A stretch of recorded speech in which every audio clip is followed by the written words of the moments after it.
दोस्तों नमस्कार। मैं कैलाश गोस्वामी आज फिर से बीपी की शिकायत को लेके हमारे से बहुत सारे ऐसे क्वेश्चन आते रहते हैं। सर, बीपी होने से क्या होता है, बीपी लो होने से क्या होता है, हाइपरटेंशन होने से क्या होता है। बहुत सारे ऐसे केसेस देखने को मिलते हैं और बहुत सारे क्वेश्चंस, बहुत सारे पेशेंट्स अक्सर गाइडेंस लेते हैं। तो मैं आप सभी को बताना चाहता हूँ कि बीपी अपना नियमित चेक कराते रहें। चेक कराते रहेंगे तो आप स्वस्थ रहेंगे। दोस्तों, बीपी का जो भी एक प्लेटफॉर्म है, हाइपरटेंशन या लो कंडीशन, दोनों ही घातक होते हैं। जिसमें हाइपरटेंशन बहुत ज़्यादा खतरनाक होता है। अगर आपका बीपी बहुत ज़्यादा है, ज़्यादा बढ़ा हुआ है, तो आप तुरंत अपने डॉक्टर की सलाह लें, अपना बीपी चेक कराएं, रेगुलर ट्रीटमेंट लें।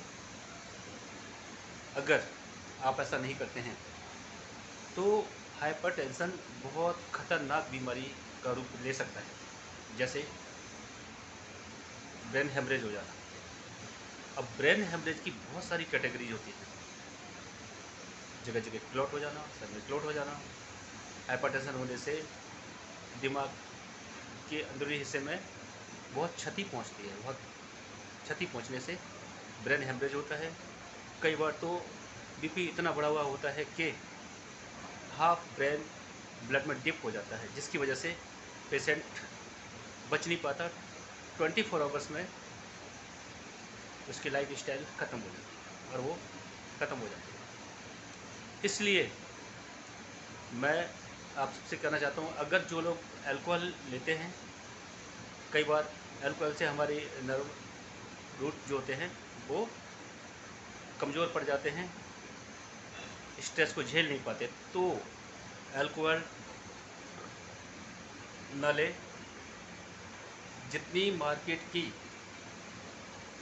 ऑयली फूड्स है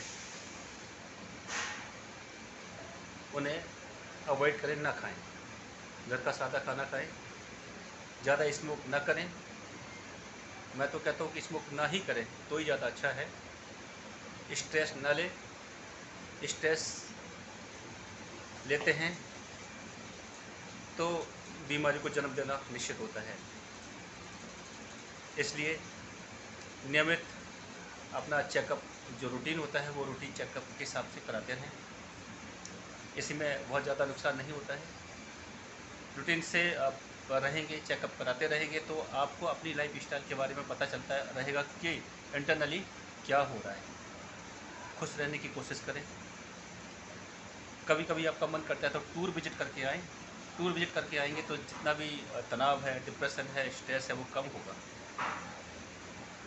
ठीक है, मैं मानता हूँ कि इस भाग दौड़ भरी दुनिया में हर एक व्यक्ति, हर एक इंसान किसी न किसी परेशानी से ग्रसित है, परेशान है।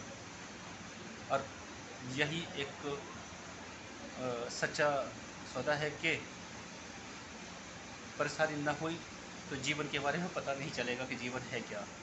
संघर्ष इंसान को सिखाता है कि कैसे जीना है। यह लाइफ स्टाइल बताती है कि किस तरह से हमें इस दुनिया में रहना है। दोस्तों, मैं उन सभी भाइयों को, उन सभी माता पिताओं को, सभी बुजुर्गों को, सभी बहनों को यही संदेश देना चाहता हूँ कि आप स्ट्रेस बिल्कुल भी ना लें, नॉर्मल रहने की कोशिश करें। बहुत से लोगों को मैंने देखा है,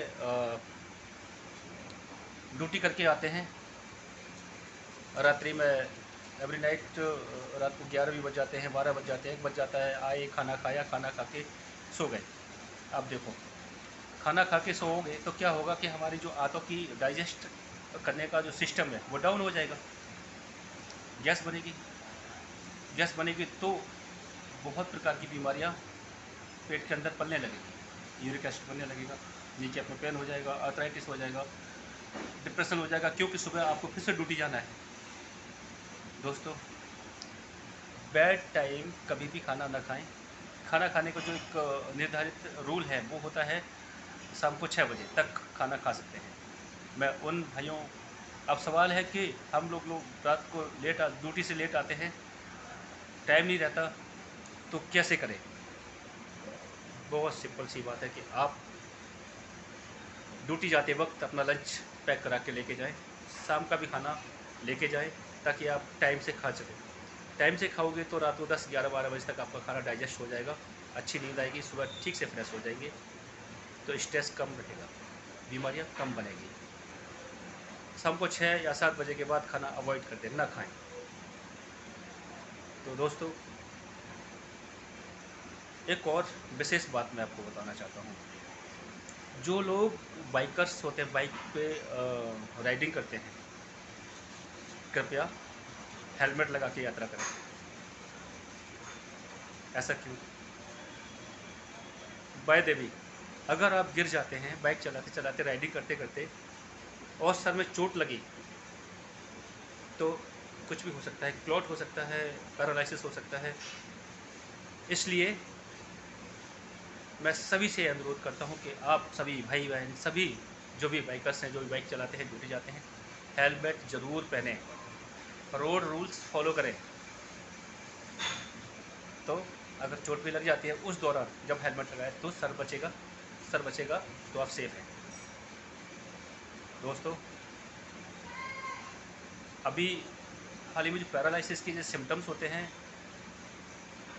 जिनको पैरालाइज हो जाता है वो बोल नहीं पाते, कुछ लोग बोलने लगते हैं, कभी सीवियर पैरालाइज होता है, अटैक आता है, कभी नॉर्मल आता है, नॉर्मल होता है तब भी हाफ बॉडी डिस्चार्ज हो जाती है। इसलिए अगर आपको लगे कि बीपी हाई हो रहा है तो देरी न करते हुए तुरंत अपने डॉक्टर से सलाह लें, ताकि हाइपरटेंशन को कंट्रोल किया जा सके।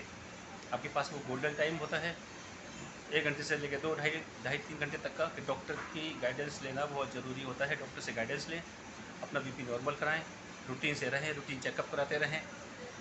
दोस्तों, ये वीडियो बनाने का जो मेरा मकसद है सिर्फ इतना ही है कि सभी स्वस्थ रहें।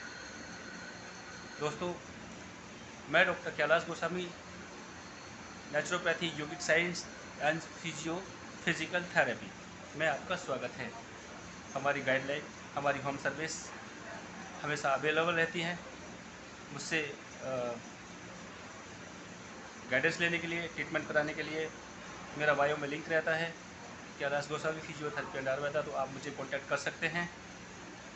और इसमें जो विशेष होता है, एक डिजीज़ है DMD, ड्यूचेन मस्कुलर डिस्ट्रॉफी। अगर किसी बच्चे में DMD का सिम्टम्स है और वो स्टार्टिंग की पोजीशन है, तो डेफिनेटली आप डेडिकेट हो जाइए, सर्वाइव कीजिए, आप चेकअप कराइए और मुझसे अपॉइंटमेंट ले सकते हैं। तो इस वीडियो को आप ज़्यादा से ज़्यादा लाइक करें, शेयर करें, सब्सक्राइब करें। धन्यवाद। फिर मिलता हूँ अगली वीडियो तक के लिए, बने रहिए। ऐसी हेल्थ से रिलेटेड जो भी वीडियो है मैं आपको बनाता रहता हूँ, आपको समय समय पर बताता रहता हूँ। तो इस वीडियो को आप ज़्यादा से ज़्यादा लाइक करें, शेयर करें, सब्सक्राइब करें। धन्यवाद, नमस्कार।